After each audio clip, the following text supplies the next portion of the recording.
So a while back, I bought these crochet kits because I've always wanted to try crochet. So I got this bee one, very cute, and of course a precious little panda, nice. And then this adorable little lion. For today, we'll be trying out the bee kit. So inside, these are the things that came with the kit.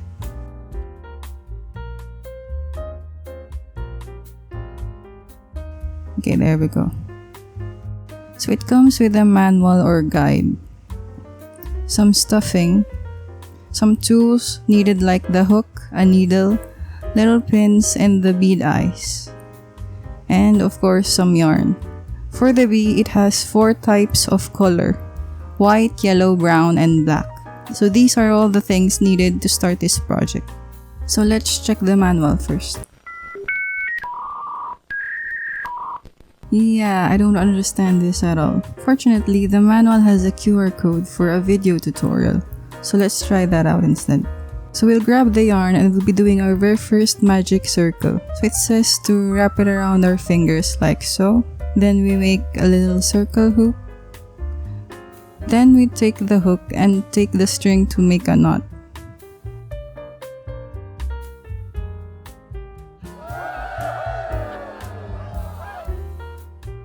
So next step, we need to make 6 crochets on the ring.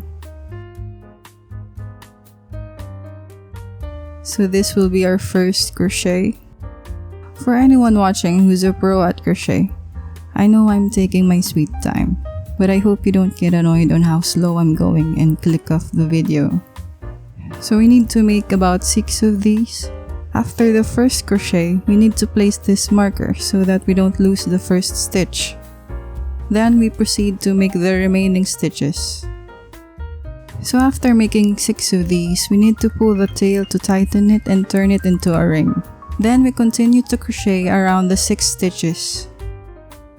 At first, it was a bit awkward since the yarn kept slipping off my fingers, but I eventually got the hang of it.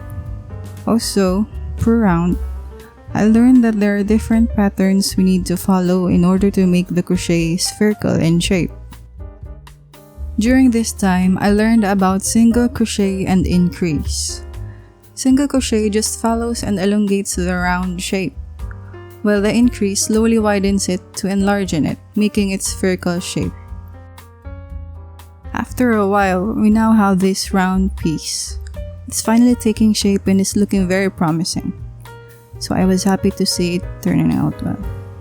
Now we need to switch colors to brown for the stripes of the bee. I thought it was going to be hard, but following the tutorial, it was easy enough to understand.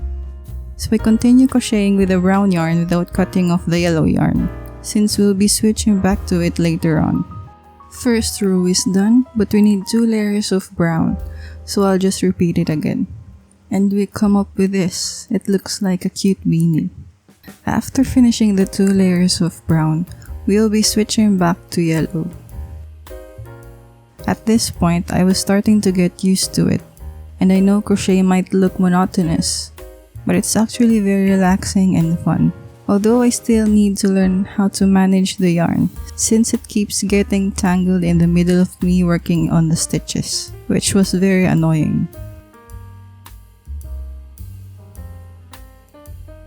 So after finishing the first round of yellow, just like the brown, we're gonna do another one. And again, we'll be switching back to brown and we'll be repeating this a few more times until we reach the tail. And just like that, the body is all done. For the tail part, we get to learn another type of stitch, which is the decrease stitch. As the name implies, it does the complete opposite of the increase stitch. Instead of widening the crochet, it gradually narrows it.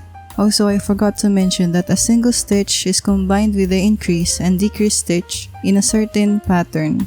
The less the number of single stitches in the pattern, the bigger the size change. We're almost done with the tail. Before closing up the tail, first we need to stuff it with the stuffing. I made sure to stuff it generously so that our bee will be nice and round, and also squishy. It looked like I used a lot more than I should, but once you stuff it inside and give it a little squish, it frees up some space, and so you need to add more so that it won't deflate. We wouldn't want that, right? So after a few more checks and extra stuffing, we finally have this chunky little boy.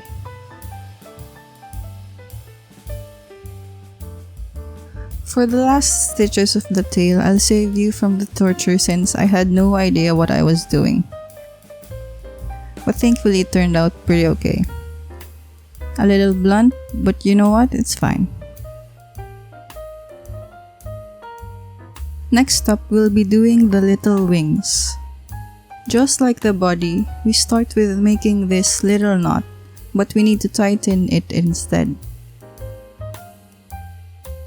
Then we proceed to make 8 single stitches, and after that we learn our last new stitch, the half double crochet, which is where you hook first before going through the stitch and hooking the string again, leading to 3 loops instead of 2. And now we've made the 2 wings, and we just stitch them on and voila! Our bee can finally fly. It looks kinda wonky, but you know what? Wings are supposed to look like sisters, not twins. Or maybe in this case, cousins. And then, the eyes. So in the video, we just poke in the eyes at the end, but I noticed that there were caps to seal the eye in place, so they must have overlooked it. So for the mouth, it was supposed to be a curvy smile, but I thought a little V mouth would look cuter, so I went with that instead. Also, it's just easier to sew overall. And we're finally done. I'm very happy with how it turned out. At first, I thought that I might mess it up, which I did. I had to redo a whole row of stitches a couple of times because I mixed up the pattern. But all that was worth it, because we now have this cute little bee plushie. If you ever plan on trying out crochet, I highly recommend to get some crochet kits. It's a big help in introducing you to this craft. 1 week later. I ended up finishing the other 2 kits within the week, and I very much enjoyed making them.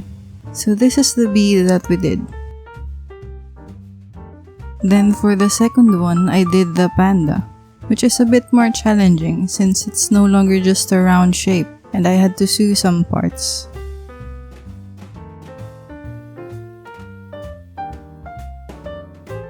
Then for the last one, the lion, which was a bit more complicated compared to the other 2, but I'm really happy with how this one turned out. If you like this video, please smash the like button, leave a comment, and hit that subscribe button to join in more crafting adventures in the future. I hope to see you again next time.